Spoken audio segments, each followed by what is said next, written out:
In a world where parkour is par for the course, park your horse and parse a party course. Where? Well, in the park, of course.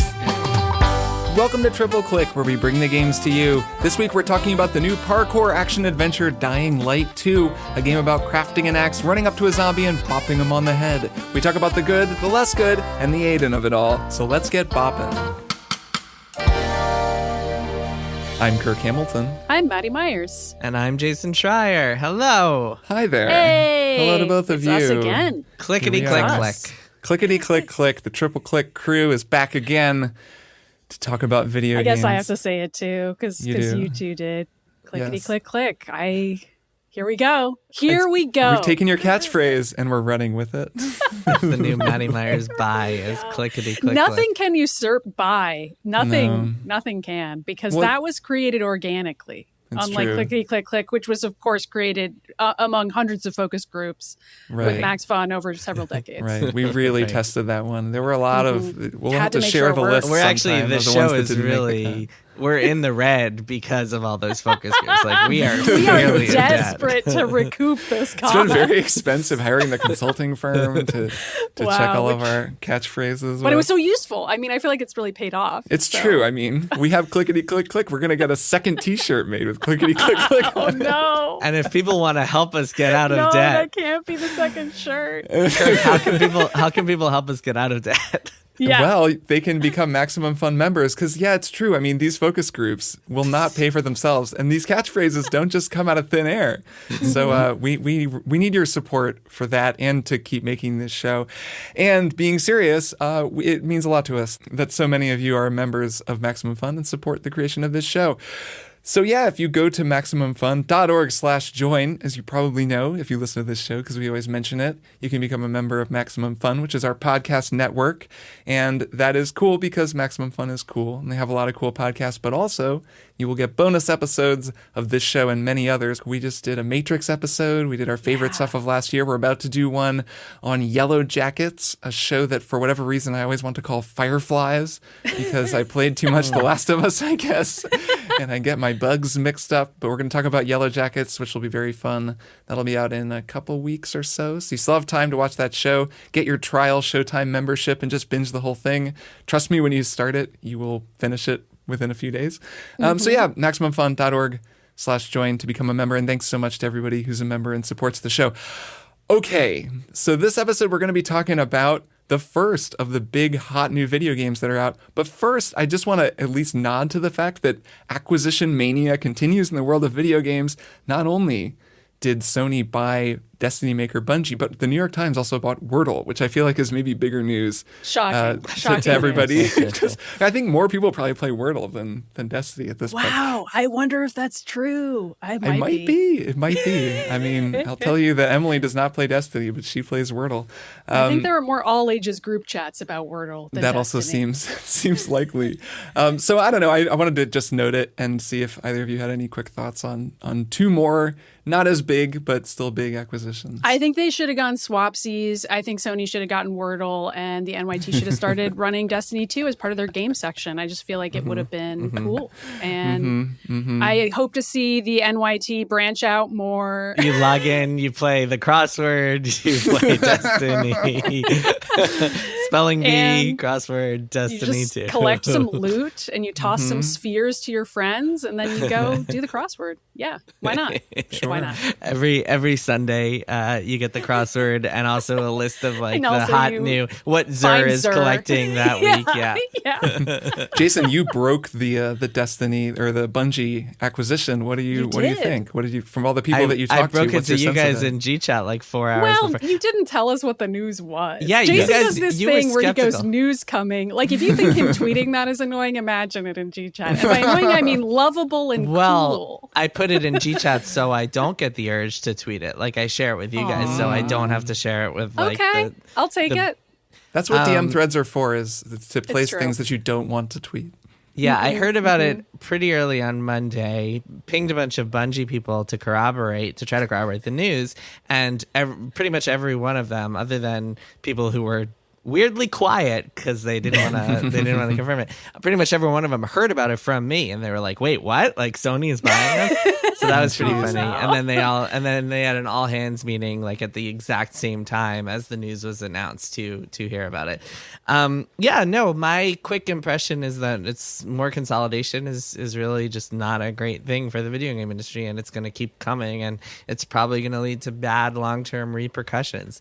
But the move makes sense, and I've seen a lot of prognostication and pundit hats getting put on about this thing. And the one point I haven't seen raised is a point that I think is most relevant, which is that Sony has this project in the works that news of which I broke a few months ago called Spartacus, which is its planned competitor to Xbox Game Pass. Basically, they're going to merge PlayStation Now and PlayStation Plus into this big thing and be like, hey, this is our big thing from now on. It's got tiers. It's got a whole bunch of stuff. Anyway, they're not going to do what Microsoft does and put all their day one exclusives on at day one. You're not going to play God of War on this thing without paying $60. They make too much money off their exclusives for that. But what they will do is synergize this thing with games as a service, because that's the perfect compatibility thing. And Destiny 2 is already free to play, so it's easy to imagine it going on this thing where maybe instead of paying for season pass or paying for new expansions, you just pay for Spartacus and then you get access to all things Destiny. Or maybe you get special perks if you're an elite tier member of this Spartacus program. And so I imagine that between that and future games as a service stuff, we're going to see a lot of that compatible with Sony's Spartacus thing as they try to take on Xbox Game Pass. So I think that's one of the kind of prime drivers behind this acquisition. Interesting. Yeah. Love to have more subscriptions in my life that I have to figure out whether or not I need to really buy. what I need. So exciting. It's so exciting. Can't wait. Cannot wait.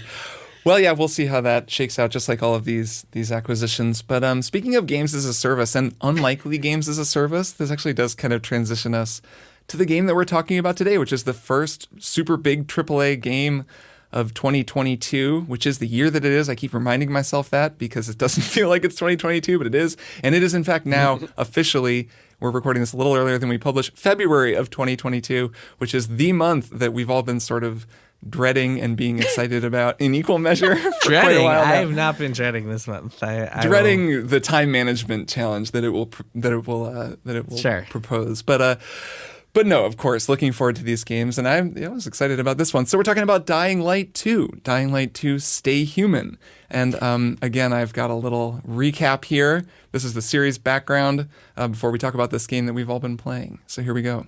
Dying Light 2 Stay Human is a new first-person parkour action RPG platformer from the Polish studio Techland. It's their follow-up to 2015's Dying Light, which itself was a spiritual successor, ding, ding, ding, to their flawed but interesting 2011 zombie game Dead Island. Dying Light was an unexpectedly enduring hit to the point that it could be described as a hybrid of standalone game and game as a service. From 2015 right up until now, Techland kept adding both free updates and paid expansions to Dying Light, which at this point features a pretty hefty amount of both single-player and online co-op content. The world of Dying Light will be familiar to anyone who's ever played a zombie game or watched a zombie movie. The first game took place within the confines of an infected city that was quarantined from an otherwise healthy outside world. The sequel, Dying Light 2, is set 20 years later. The infection has spread, killing most of humanity and plunging the world into a new dark age. Dying Light 2 tells the story of Aiden, a professional video game protagonist, as he makes his way through the city of Villador, collecting loot, picking locks, unlocking new abilities, and jumping off lots of rooftops. As he searches for his long-lost sister Mia, Aiden forms alliances with the two main factions vying for control of the city, the normal people and the cops, and occasionally makes decisions that, at least ostensibly, affect the flow of the story. The game is out this Friday, February 4th on PC and consoles, including last-gen consoles and a cloud version on Nintendo Switch. All three of us have been playing early review codes provided by Techland. Maddy and I have been playing on PC. Jason's on PS5. I've played around 30 hours. I'm in kind of the final act of the story. I've done a lot of side stuff, unlocked pretty much every ability. Maddy's played like 11 hours, is near the end of the first act in the first major area. Jason's played a little less, but he's around the same place. And just to note that the game's co-op servers just went live on the day that we are recording, so none of us has had a chance to play co-op. All right. The Switch version actually got delayed. I don't know if you want to throw something in there. Okay, let's note that then. The Switch version has been delayed. So I've played more than the two of you, but I'm very curious what the two of you think, especially because I'm pretty familiar with this series. I played a lot of the first game, and this is an introduction to it for the two of you. So, Maddy, why don't you go first? What do you think of Dying Light 2? Sure. So I went into this game knowing absolutely nothing about it, which was delightful because I ended up loving it, and I didn't expect that at all. I, as everyone knows, really enjoy melee combat in games. I talked about wielding an axe in Dark Souls many, many a time, getting up really close to people and hitting them in the face. I love to do that. The first Borderlands had a character whose entire power was punching. I think his name was Brick. He was my fave. Yes. And that is this game. So I started playing this game while chatting on Discord voice with some friends who are also playing single player games. As I've said, this is just how I play games now. And I kept periodically saying aloud, when am I going to get a gun? And people were making fun of me because they were acting like I was saying that about my real life. But no, I was looking for a gun in this game because I kept finding, I'd find a bat, I'd find a wrench, I'd find a table leg, different stuff to bop zombies on the head. And I'm learning about the parkour. I'm learning about all these melee fight mechanics. Pretty enjoyable, pretty fun. And then I think it was you, Kirk, who told me afterwards there are no guns in this entire first-person zombie video game. Pretty much no, which is shocking for a zombie game. Like, that is wild that there's no guns at all. There's no headshots. Yeah, it's a whole That's thing. That's not what you're supposed to be doing. You're just bopping them. You're just running around from rooftop to rooftop, plonking those zombies or slicing them in half with a big hacksaw that you may have found. And weapons deteriorate, so you don't get too attached, and the parkour feels freaking great. I could go on and on about that. Russian techno plays while you leap across the rooftops. I haven't mentioned the story at all because there's absolutely nothing to say about it whatsoever. This game is great. I love it. I could live in it for 500 hours. That's my take on it. Jason, how about you? Okay, so first of all, it is hilarious that this game is descended from Dead Island because Dead Island is such a funny game that will be forever known for that stupid cinematic trailer that was released. Yeah. That was like this whole emotional short story. We'll link it in the show notes that had nothing to do with the game. I'll never forget it. I mean, you call it stupid, but to clarify, at the time, people thought this was the height of cinema. Like, people thought this was the coolest. It is a fairly incredible trailer because ever. We're still talking about it. No. I say it's stupid. I say it's stupid because it turned out it was just a marketing gimmick. It had nothing to do with the game. And that's why I call it stupid. No, it was a great trailer. And then it turned out this game just had like one marketing stumble after another. There's like a whole like torso controversy. It's just funny lineage because that game was such an early example of like the misleading consumers, internet rebellion. But anyway, I'm digging it. I have stopped playing and probably will not return because I have to go and hunt robot dinosaurs. But and so actually, in some ways, I think that's relevant because it's really Dying Light 2 is really coming out at the worst possible time. Like if it had come out even a month earlier, I might be sticking with it, and I imagine that's the case for a lot of listeners out there who are trying to figure out what they want to play in February and are like, man, can I really dig into Dying Light 2 if Horizon and Elden Ring are both on the way?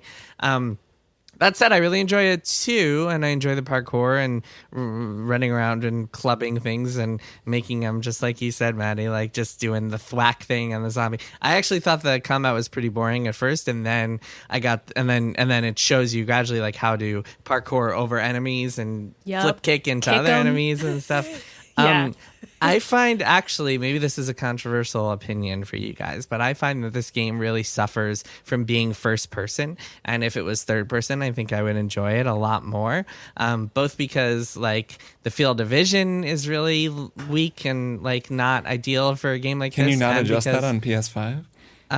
Maybe you can. I don't know. I mean, just in general, not having peripheral vision, which is just something that first-person games don't offer. Well, but more importantly, I want to be able to see the parkour. Like, I want to see my character doing the parkour instead of just like seeing my head like move up and down and get dizzy and like stumble around as I'm climbing things and sometimes not know what's going on. So I don't know. Maybe that's just a personal taste thing.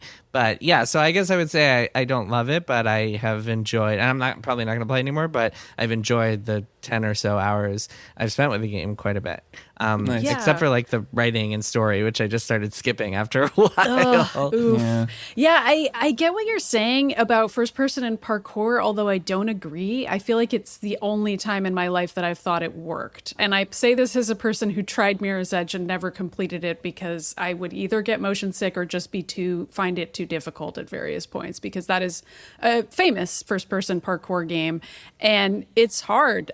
You have to like balance out landing. I remember that being hard. Like you have to hit a button to land safely in that game, among other things. It's been years, but I remember some challenges. This game is just, there's one button to jump or climb, and it's just the parkour button. And you just go up to stuff and you hit the parkour button while shouting parkour alone in your office. And you just parkour Or on stuff. Discord, And you just scream it at your friends. I don't know. It feels like it works. And I guess it's something about the run speed. For whatever reason, it's not making me motion sick. It feels correct to me most of the time. Fall damage, if there is any, I haven't really noticed it being a significant problem for me. I'm not jumping off of windmills or whatever. But if I jump off a fairly significant height, I'm usually still fine. So I'm kind of super heroic. Aiden is a very good video game protagonist. He can withstand quite a bit.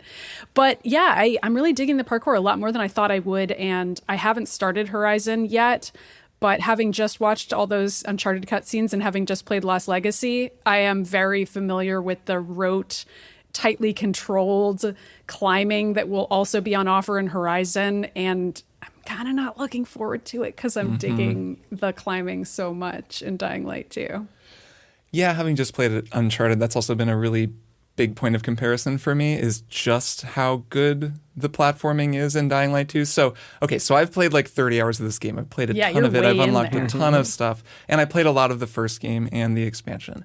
I really like this game. I think it's really fun. I described it this way to somebody, that the game starts out where the question you ask is, can I do this? Where you're looking at a building and you're like, can I get up to the roof? And you're looking at a zombie, you're like, can I kill that zombie? And then as it goes, it leans more away from that and more toward, how awesomely can I do this? And so the upgrades in this game are really good, which was true of the first game too. It starts out fun. It's so about just like running and jumping, and you're constantly making these decisions. Do I have enough stamina to climb that wall? Is that too high for me to jump? Oh, can I get over to, is there a mattress down there that I can land on? Is there a rope? Can I get through these zombies? You're always making these decisions, which is very different from a game like Uncharted, where you're like, all right, there's one way to go. They're going to go forward for a while. I'm going to have a sip of my drink while they climb the cliff. Just very, very different kind of game. This game makes so many smart changes from the first game. And eventually, like, the decisions that you're making and the way that the parkour opens up, it's so cool. Like, I want to provide a dispatch to you both from 30 hours into the game, because it really takes a while until you unlock, all of the moves, the parkour moves that you have. I should explain how this works. As you level up, there's kind of a parkour skill tree and a combat skill tree. They seem pretty separate at first, though, and I really focused on parkour because that's the heart of the game and that's the most fun stuff. So you get the ability to wall run. You unlock that pretty late, like kind of later on, and then you get this ability to wall run and go up a wall. And then you can chain together your wall runs. So it's like you can go even farther, or you can land from a higher height, or you can slide, and then you can jump out of your slide, and then you can do a boost off of certain things. And the more you unlock, the more you just become like this kind of versatile, really fast kind of race car that shoots across the roofs. You also get two things. You get a paraglider at the sort of midpoint of the game, or like at the end of the first third. You get a Legend of Zelda Breath of the Wild style paraglider that you can use anywhere. So suddenly the second area of the game is like full on skyscrapers. You're so high up and doing parkour in ways that this game like makes me that, like, where your whole body clenches up and I really get like vertigo, and it's so like exciting and freaky when you jump. Really good at that. And none of this stuff was in the first game. There weren't skyscrapers in the first game. And you have a paraglider. So if you fall, you can just pop it open and like just glide across the whole map, like to anywhere else. And it opens up all these possibilities. And then eventually you also get a grappling hook. This is very much, we're in the age of the grappling hook. We are. The grappling hook in this game is a little nerfed compared to the first game. In the first game, it was like the Halo grappling hook, where anything you hit with the grappling hook, it would just pull you straight to it. In this game, you have to use it more like a real grappling hook, so you can only kind of attach it to things above you. But because there are skyscrapers everywhere, you can like Spider-Man your way through the city, and it works, and you really feel like you're first-person Spider-Man once you get it unlocked. You just unlock it very far into the game. So anyways, once you have all that stuff unlocked, even combat becomes like parkour, because you can use the grappling hook to like hit a dude and it pulls him toward you. And as he's flying toward you, you move toward him and hit the jump button, and it does the thing you were talking about, Jason, where you can pogo off of him and like kick someone else. So pretty soon combat, or you get a move where you like every time you shoot a bow in the air, there are bows and arrows in this game, it goes into slow-mo. So it's like combat almost becomes parkour too. And it really, I mean, it's like really pretty amazingly designed. All of that stuff, just the basic movement and combat is really, really fun and kind of becomes more fun as you play. Though I would say it's pretty fun at the beginning too, even though the game does have a slow start. I don't know. I can see people complaining about the start. It kind of takes a little bit to get going. Yeah, it's a few hours, but I started having fun right away. I think if you don't already like melee combat and getting really up close to a big bloody zombie face, like if that freaks you out, you are going to have a bad time. Yes, there's a lot of that in this game. But if you think that's fun and cool and inspirational and just shows you something about yourself and staying human, whatever that means, then you're gonna love Dying Well, you Light literally 2. have to stay human. You do. Well, and that's a kind of a new aspect to this game. So there are all these little changes they made compared to the first game that I always think are interesting with series like this. One of them is the fact that you're infected in this game, and you're infected in the first game too. I think your character's name is Kyle in the first game, and he's Aiden. Oh, you're a Kyle different and guy? Aiden. Oh, Yeah, I just assumed I was Aiden because No, I it's was 20 years continuing earlier. Aiden's story. But no, this is all new. Wow. Do you think Dying Light 3 will bring in Chad? And maybe Right, they you'll can- finally one the can just three be of only them, Chad. they can I start a think frat it's- house together. It's unintentionally hilarious that I thought this was a continuation of Aiden's story, like, because he has such a rich backstory and like so much Right, mystery. right. Like, what am I even saying? Like, there's nothing to know. Like, he has a sister. That's I mean, it. God, the flashbacks with his sister are some 2008 ass video games. They are They're so- rough. I don't like them. No, I mean they're whatever. But That's yeah. one of the reasons that I kind of embarrassing. stopped playing. Yeah, I mean the story stuff. Well, we could get into that. Yeah. Kirk, it's interesting. Kirk, what do you think of like the game design choice to make it so much of the game just takes so many hours to get into before it's enjoyable? Because that's really interesting. It's like as a designer, you're kind of caught between that tension of like wanting to like ramp up and get all the skills that you collect over time because you feel like you're getting more powerful over time, but at the same time, if it's not as fun as it could be at the outset, what do you do? You know, so my thought on that is, and it ties in with also some of these changes that I think are so interesting that they made from the first game. It feels like a sequel to a very successful game because Dying Light was very successful and did very well for Techland. And it's kind of cool that they became this studio that just had this game that was this just sleeper hit. It just kept doing well because it's really fun. I mean, I've played it. It was a great game. And it has this just core audience. It's a big meaty cheeseburger of a game with like a Your name is it's very Kyle. immersive. Your name is Kyle. Your name is Aiden. You know, you're just going around doing side quests. Definitely a cheeseburger. What makes something a cheeseburger of a game? Just it's like big and rich, and it just has all the meat and cheese. Gets all over your face. You got to eat Yeah. it over the sink or like with a bunch of napkins. Yeah. It's just it is like it's a big ass game. There's a ton in it to do, and it just kind of has that quality to it. And it's also kind of lunkheaded in this way. Like I think that it ties in with the writing too. It's just sort of like it's not super smart. It's just like here's a bunch of stuff, and also it's super fun. So like have a good time, and that's basically the game's approach. And I think there's a confidence in the pacing where they're like the people who are going to play this game, and we know there are millions of them because millions of people played our first game. They're going to play and they're going to have fun the whole time, like unlocking stuff. And we don't want to give you too much too early on, and it's like you're always unlocking new stuff, and that's kind of a cool thing to play 30 hours. And like I got the grappling hook like 25 hours into the game or something. Yeah, that's wild. And then when I got it, it was really cool because I was like, yes, I have this new cool thing. I was still having that feeling of, you know, a new way to have fun with the game, which is, I think, confident and cool. I think the only people who would really complain about the pacing of it would be people who are like on a time crunch. Yeah, who might be thinking to themselves, I need to play Horizon after this and then Elden Ring for my job. Those people, Exactly. you mean? Yeah. But not the people who are just excited for Dying Light 2 and only care about that. I mean, those people. And there are a lot of those people. I mean, Kirk, there are also players out there who maybe have more money than they do time, and so they're not trying to choose. They're trying to choose what's going to fill their time this month. Right. True. I get that, but I think that the important distinction with this game is that I think it is very fun from pretty much the drop. Like, it's cool at the beginning. It's fun. It's challenging. It's scary. It's like a thrill. And then it just gets more elaborate, and you're always kind of getting new stuff that makes it even more fun. And at the point I'm at now, I'm like, good Lord, like I'm like flying around the city doing all this cool shit. And I'm like, this is awesome. But the whole path to get there was fun and something that I would easily recommend, especially to anybody who liked the first game. There's a couple changes that I think are interesting that I want to just shout out to anybody who played the first game and is curious what might be changed. One is, so you're infected now, and there's this whole new system at night. In the first game, I never went out at night because it was like there were these volatile zombies who were in the sequel, but they're very rare, and they're super strong and hard to kill. And if they get you, you're pretty dead. And they're just kind of everywhere in the first game. And I was kind of a chicken about night, and I just only played during the day and didn't really go out. This game incentivizes going out at night way better. It's more of just a stealth thing. You have to stay to the rooftops, but it's not as threatening. And you have a countdown timer now where you have to get into UV light before the timer hits 0 or your infection will take over and you'll become a zombie. So you have all these ways of mitigating it. Eventually, it's not even a thing. Like for me now, I have all of these items I can take that just reset it and it just doesn't matter. But for a while, it's cool and it almost gives it a like roguelike kind of feel when you go out at night. And some, buildings you can only explore at night. So they do a good job of sort of incentivizing nighttime.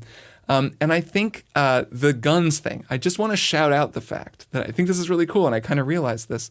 There are no guns in this game, which is a remarkable difference from the first game, which did have guns. And there's even a narrative justification, which is cool. In the first game, it was set right as this was happening. So, of course, the military was like all around this quarantine city you were in. There were guns everywhere. And the guns sucked. Like when you had a really powerful gun, you could just like shoot zombies from far away and cheese bosses really easily. In this game, in the lore, it's like, well, they ran out of ammo. There's no guns anymore because they got rid of them in this city. And then when there were guns left, they eventually ran out of ammo. That's sort of explained in side quests. So there's just no guns. So you get a bow and arrow. And even the bow and arrow is like overpowered later in the game. But you get a bow and arrow and that's it. And like enemies don't have guns. And really it's just a melee game. And I think that's smart. And I also think it's cool that the 3 big games that are coming out in February are all not gun games. They're all games. They've got combat. They've got bows and arrows. Aloy, I guess in the first Horizon, she would get those like big, heavy guns. Yeah, I mean, I did my but, damnedest to have a gun for Aloy. I basically treated that thing like a shotgun every chance I possibly could get. But you're right. But, technically, it wasn't a shotgun. Not a gun game, Yeah, not really a gun game. That's kind of cool. Like, it's sort of nice. It is. That's true. Well, plot twist, Elden Ring actually turns into a sci-fi shooter. It's like time to regulate. I mean, I don't know. Bloodborne has a gun in it. It's not like completely impossible to true. imagine a FromSoft game with a gun. There is one. Mm-hmm. Yeah, if that counts. Dying Light is so awesome. I feel like it would easily be one of my favorite games if the story were any good at all. Let's talk about it a little bit. Let's talk about, because they make a big deal out of it and they clearly really care about the story. Like it's. Do they? Well, the game does. The game takes the narrative very seriously. Yeah. That's what I mean. It spends so much time on the story. There's a lot of it. There's so much of it. There's so many playable flashbacks. It's like so dreary. It's kind of like a buffet advertising how many options there are. That's how I would perceive the marketing of this game's story. It's like you'll have as much flavorless mac and cheese as you could possibly stand to eat in one day for just $10. And it's like, wow, you might feel kind of sick but later. You get so much of it. You can pile your plate with mashed potatoes. Yeah, it is bland and it's too bad. And it also means, though, that anytime I run into a story element that I think is good, I'm so excited by it. And I'm like, oh, I really hope they do something with this. And then so I'll say this for the story. It's weakest at the start. Yeah. Those flashbacks pretty much stop happening, like, after the first act. Also, the 2 factions in the first half are both awful. Like, the fascist cop jerks suck, obviously. But then also the, like, nice people are cool, but then the people you're working with are real assholes. And it's kind of like... I think you're supposed to think they're both bad, because both sides are bad, of course. But I thought everyone was just supposed to be a jerk in this game, and that was I think whole they point. are, yeah. So, well, no, because just now that I've played farther, I will say in the second act, there's several better characters on those of both factions, really.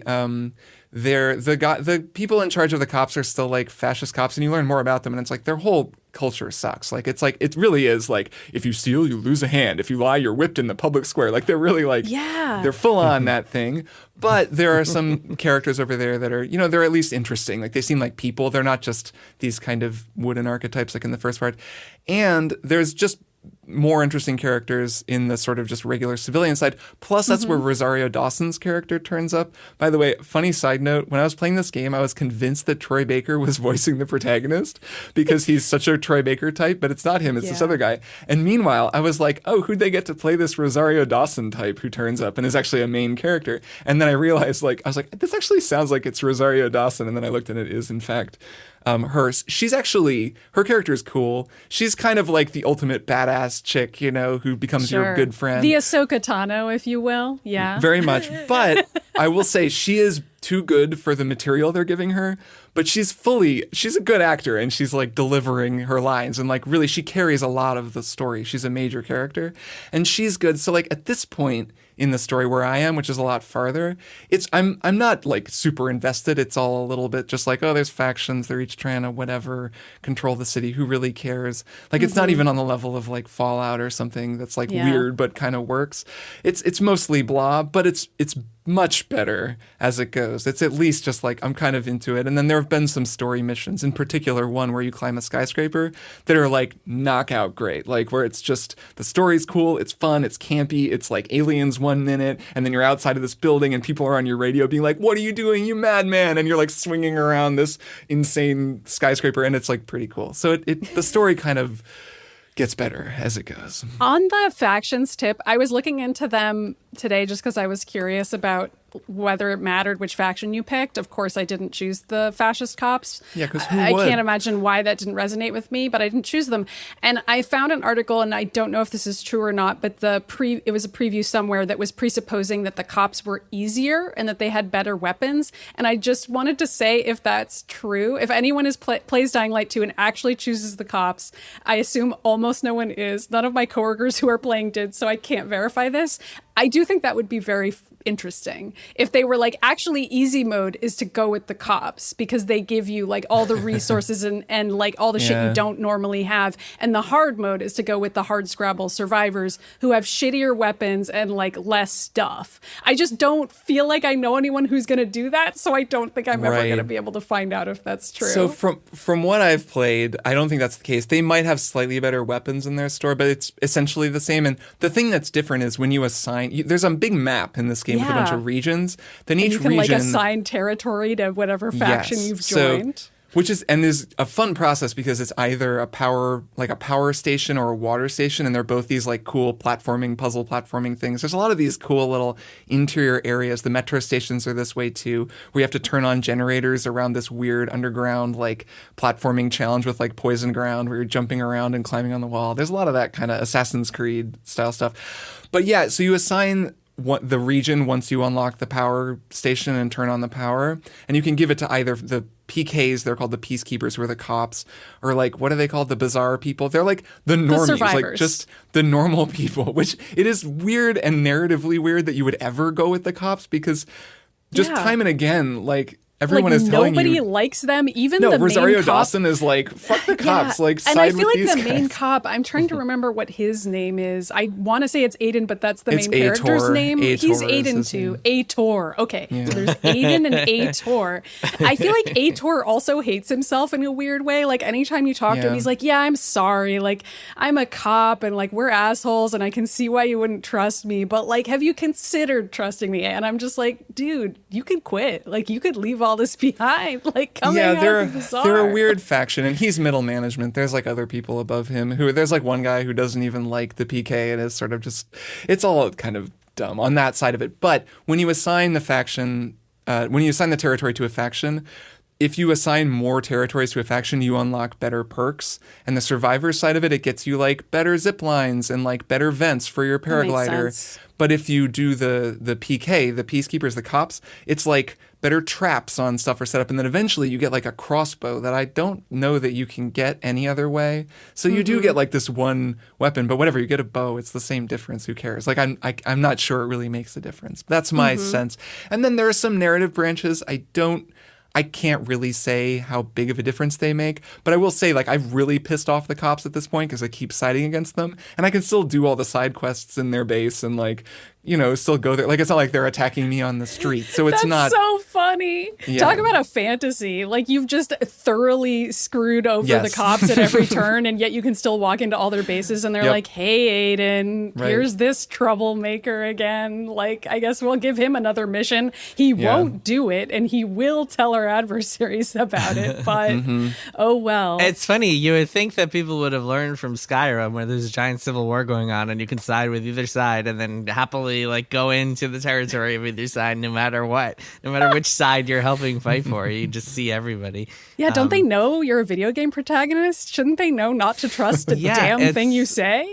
Games just have not really, I don't know, adjusted since then. It's a tough challenge because, like, if the alternative is walling off a bunch of stuff for people and being like, well, you can't get all these side quests, like, or you have to play it twice to see the entire game, which is annoying for a different reason. Yeah, and you kind of do because, or like, if there's some stuff I think you can't get on a single playthrough just because like some upgrades, but it's pretty minor because again, like this is meant to be very pleasing and to just give you all the stuff. And in the end, I would prefer it to be that than to be a game where they're like, ha, surprise, like you can't access half the map now and you'll have to play it again because, you know, it makes narrative sense. As a cop, enjoy your punishment, peasant.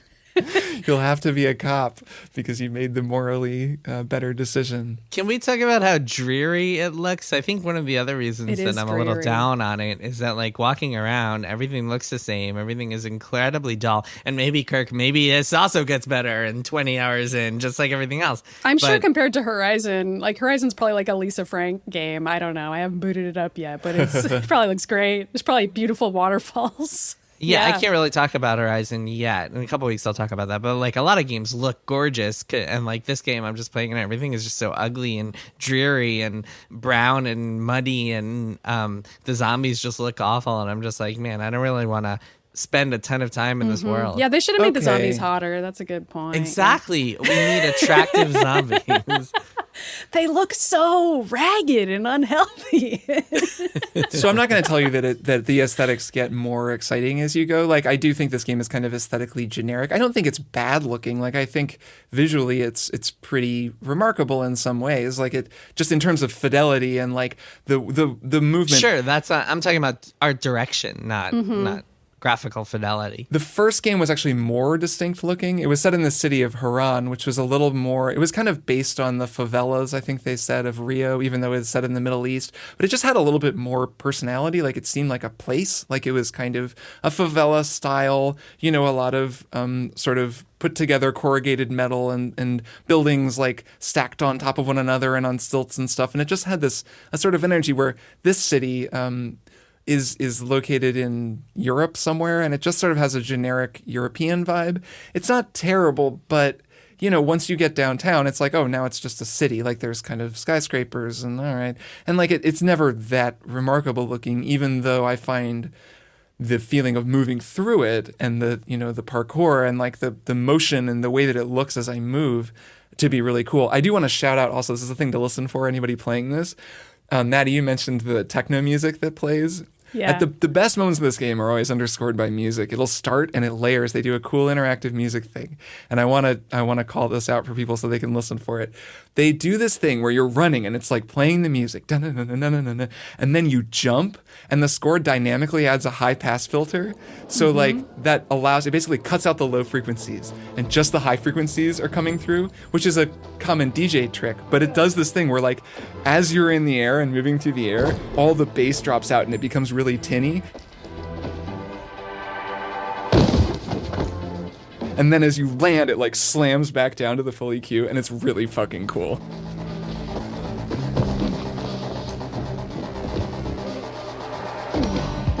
Yeah. the bass drops as you drop. Yeah. It's great. It's perfect. They do, of course, all the classic audio stuff where when zombies are chasing you, you like have a certain pitch that you hear that like makes you feel stressed out. And I mean, that's all very effective. It's like your spidey sense goes off and you know that you're in danger. I don't know. It really works for me. I just like running around to techno, I guess. It's just something about it. It's a fun thing to do. And yeah, but I agree, Jason, and I think, Maddy, you also were saying this. Yeah, like, it's pretty brown. The visual aesthetic is not on the same level as the gameplay design and the audiovisual, or the audio aesthetic, I guess. Mm-hmm. Imagine if Cyberpunk had felt this cool, though. Like, that would have been so sick. Man, yeah, like that's right. What could have been, you know? What could have been? Maybe it will. Right, yeah. As soon as they update it, it's going to feel as good. Can you? Yeah, right. They're pretty far. Sorry for laughing. I know they're really working hard. I feel for them. A lot of crossover actually in staff because they're both games made in Poland. I mean, I feel like there is kind of a similar vibe that is hard to articulate. Maybe it's just an unspoken like cultural thing that I don't know about because I'm not Eastern European. But there is something about just the way that the world is set up that reminds me of Cyberpunk, but in a tragic way where I'm like, man, everything about this feels so good. And in Cyberpunk, I just felt like I was made out of rubber and walking wrong, and it was sad. But way better writing and storytelling in Cyberpunk, I will say, and more interesting side quests. And in The Witcher, there is some sort of overlap in the sort of tone and in just sort of the general kind of well-meaning but lunk-headed way of writing characters, I guess.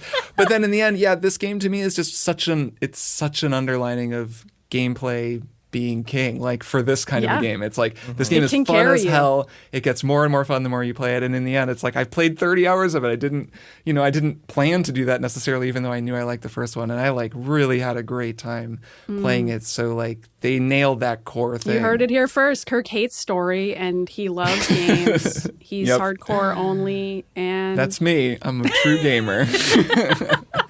All right, well, Dying Light 2, pretty fun game. Let's take a break and come back for one more thing.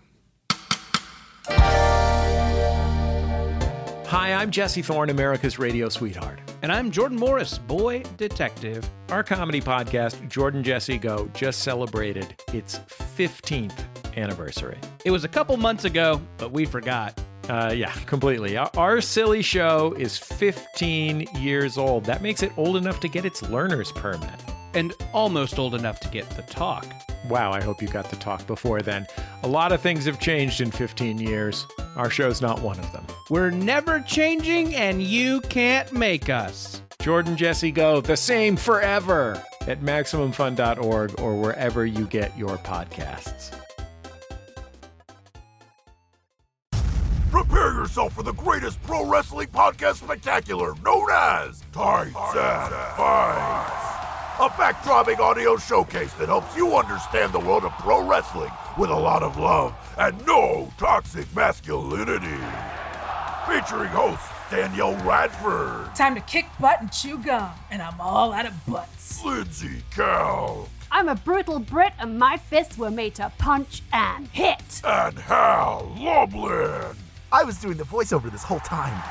Hear us talk about pro wrestling's greatest triumphs and failures. And make fun of its weekly absurdities. On the Perfect Wrestling Podcast. Tights and Fights. Every Saturday on Maximum Fun. All right, and we're back for one more thing. Jason, why don't you go first? What's your one more thing? All right, this week I do not have an NFL story because the playoffs this weekend were fun, but nothing crazy like last week. Instead, the book that I read that I wanted to talk about last week, which is a book called The Thursday Murder Club by Richard Osman. And it's a book that kind of reminded me of Only Murders in the Building, the show we were all talking about the other day. Yes. So this is a book. It's a fun English mystery novel. It is about a retirement community and a group of 4 elderly people within that community who make it their hobby to solve murders. Nice. And then a murder happens within their community and they have to solve that. So kind of a classic premise of these people who are like fish out of water, and then they get involved with cops and all sorts of interesting and seedy characters, and it's just a phenomenal story, largely because it stars these 4 elderly people who just like are under appreciated at every turn, or like people look at them and Underestimate them. They're unassuming. underestimate them. That's the word I was looking for. They are underestimated at every turn, and people look at them and just think that they're incompetent because they're old people and really classic not. Angela Lansbury. Murder, She Wrote. Yeah. It is very Murder, She Wrote. One of these women, this woman named Elizabeth, is just incredible. She's I don't know if this is a spoiler to say, but she's very capable because of her career. I won't say what it was, but she's extremely capable at pulling off these devious schemes and plots and finding ways to solve the mystery. I mean, her former career, presumably, if she's retired. Before she went to her former career. And she is a great protagonist. And I found out at the end of the book that it's already become a franchise, and they're working on a new one. The author has already written a new one, or just published a new one, or something like that. So pretty good stuff. Highly recommend it. Once again, called The Thursday Murder Club by Richard Orman.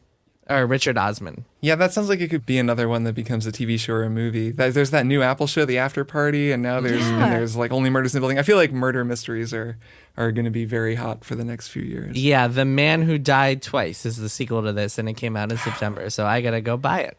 How is there not already a book called The Man Who Died Twice? What? Great question. That feels familiar. Like that feels like a Nancy classic. Drew book from like the 60s. It sounds like a James Bond. It sounds like a James Bond movie. Does sound kind of Bondish. All right, well, I'm going to go next because mine is pretty quick, but it's just a thing I've been doing for the last little while that I wanted to give a little PSA about. And that is I've been roasting my own coffee. Right on. And this is not a TV show and it's not a video game, but it is something worth thinking about doing. People are going to see roasting coffee in the show notes, and they're going to be like, "Oh, what new TV show is that?" We play games about unpacking boxes and power washing your driveway. They could make a coffee roasting I did have game. unpacking as my one more thing, and I had to specify it was a game. Coffee roasting game. I'm sure there's been a coffee roasting mini game somewhere. There should be. That is soothe-core, as you would say. Right? It's really the kind of thing you'd have to do in like Grand Theft Auto. You know how you always do random stuff in Grand Theft Auto? Well, there's hot coffee. There's hot coffee. It's sort of different. Right. So, very different. So roasting your own coffee. So I like coffee. I drink coffee every morning and have over the years sort of accumulated, mostly my brother-in-law is a fantastic like coffee expert who like is super into it and has been into it for years, and he roasts his own coffee and has like this nice roaster, and whenever I visit, the coffee he makes is always like so good. I drink it, I'm just like, this is what coffee is supposed to taste like. It's amazing. And over the years, they've like, for Christmas, they got me a nice coffee machine. So I've kind of got a good grinder and, so I was like getting serious about it. Okay, I'm going to really measure out my ratios because the coffee to water ratio is important. I'm going to figure this all out. And I kept being not that happy with my coffee. And in the end, what it comes down to is you can have the best coffee machine in the world and the best grinder and do everything right. If you're making coffee that you bought at the store, you're pretty much making stale coffee. If you bought it at the grocery store, it was probably roasted like a month ago at best, or maybe you're just buying stuff that like, who knows, like Starbucks coffee beans. So the key is to roast your own coffee because the most important thing is the freshness of the roast. So started looking into it, figuring out how to do it, and it's not hard at all. And it's actually really inexpensive in total as well. You can do it. You can get a like popcorn popper and turn off the safety and just roast coffee beans in a popcorn popper. I tried that. It was kind of messy. So I did get a coffee roaster, which was a couple $100. But in less than a year, I will save that much money in coffee because you order your coffee in bulk green. It just comes to you. It goes bad eventually, but you can keep it a long time. And then you just roast it like a batch at a time, like a week's worth of coffee at a time, maybe a pound each time.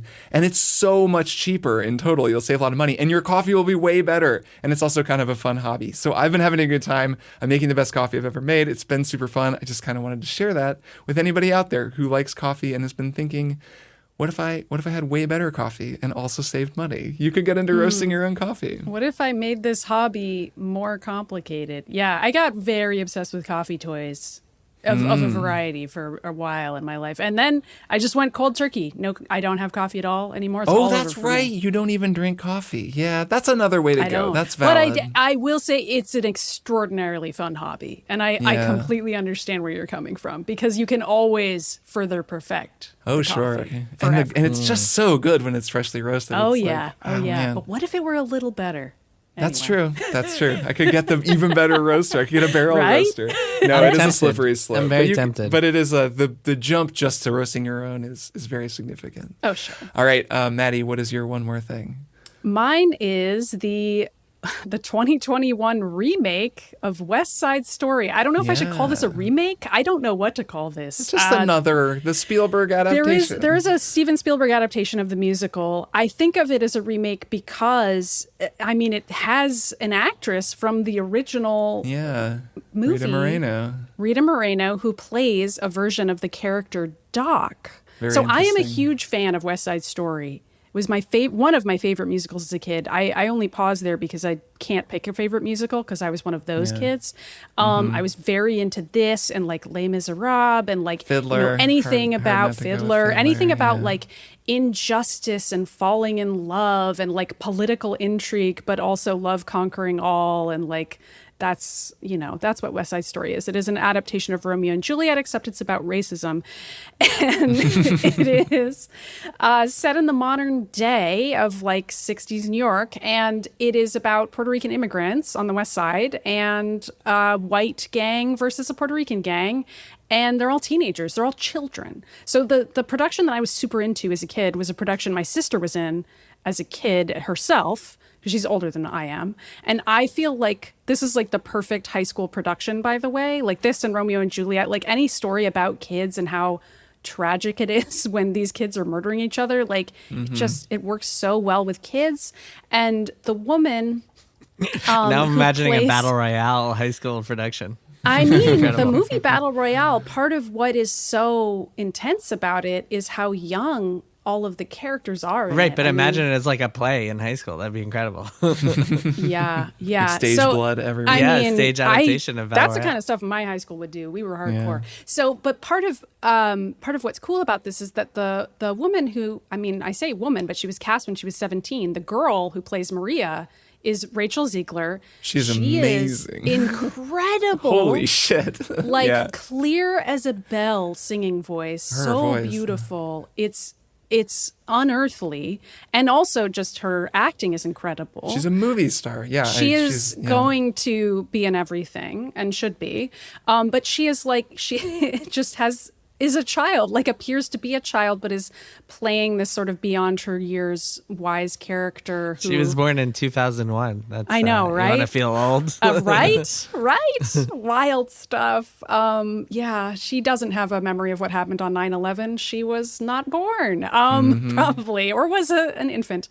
Yeah, she's incredible. I will say, though, Ansel Elgort as Tony did not love it. Did not think it worked. And I promise I'm not only saying that because there have been various allegations about Ansel Elgort having inappropriate relationships with young women. He's denied it all. I read quite a lot about it today because I was curious.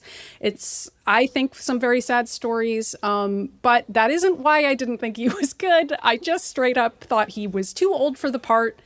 And the fact that he was supposedly pursuing younger women just casts a weird pallor over it all. But if you can ignore that, which I somewhat easily could because I got a screener in the mail from the WJE and could watch it for free without feeling like I was giving my money to it. I had sort of a different relationship to it. And I really, really liked Rachel Zegler as Maria.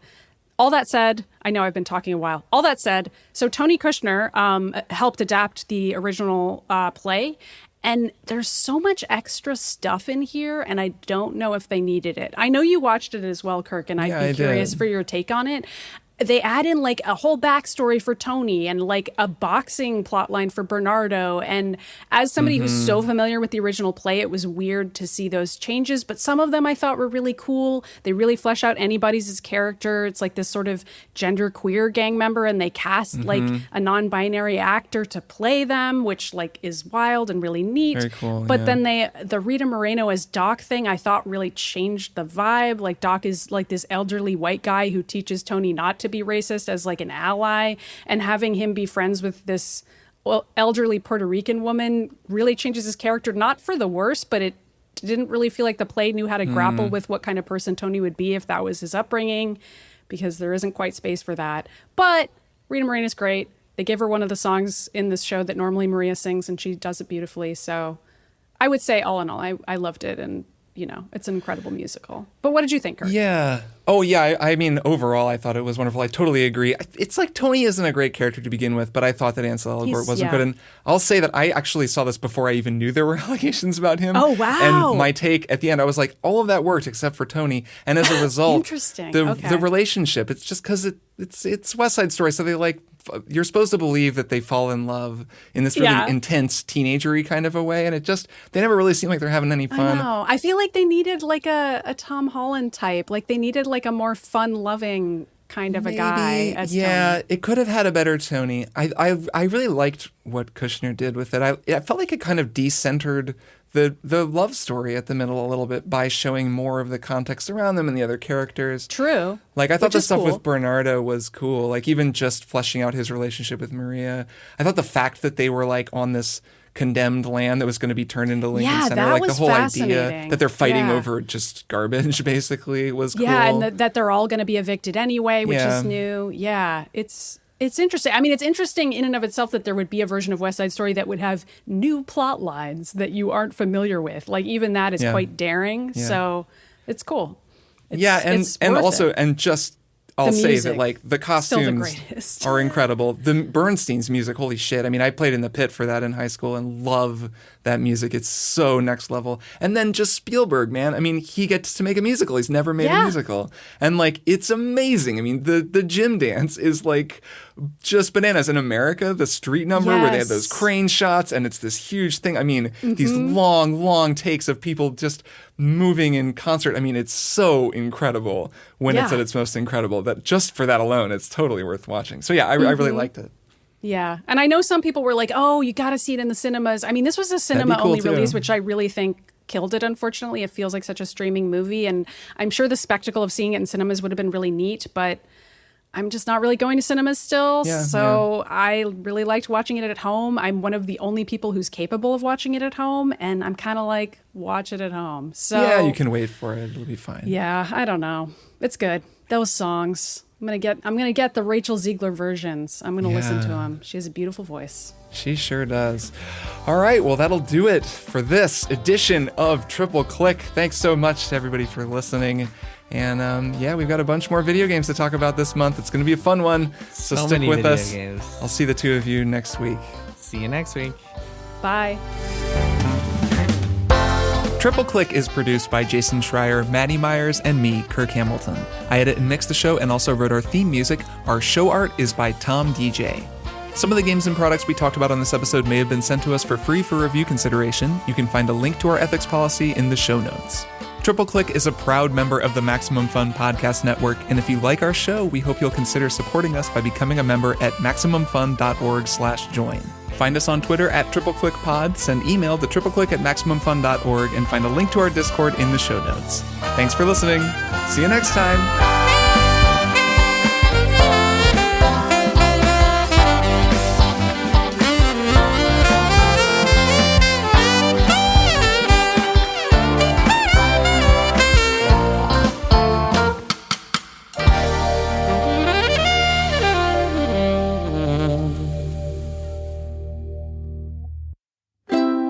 MaximumFun.org. Comedy and culture. Artist owned. Audience supported.